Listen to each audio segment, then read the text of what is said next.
Hi, I'm Erin, the Greenhouse Production Manager here at Bednar's, and today I'm going to give you some tips for watering your landscape plants. Perennials, trees, and shrubs will need supplemental watering for at least their first season, which is from the time they are planted until the ground freezes.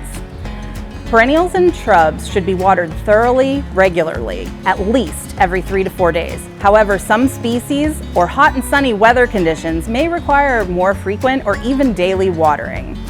Trees should be watered deeply, at least once per week for the first year, and will benefit greatly from continued deep waterings into their second and even third years. Soak the root zone for 10 to 15 minutes, or consider using a gator bag, tree donut, or soaker hoses. Annuals, herbs, and vegetables should be watered every day when they're first planted. After several days, you may be able to reduce watering frequency depending on the species and the weather conditions. After planting, water thoroughly. Then apply a layer of mulch and then water again to wet the mulch.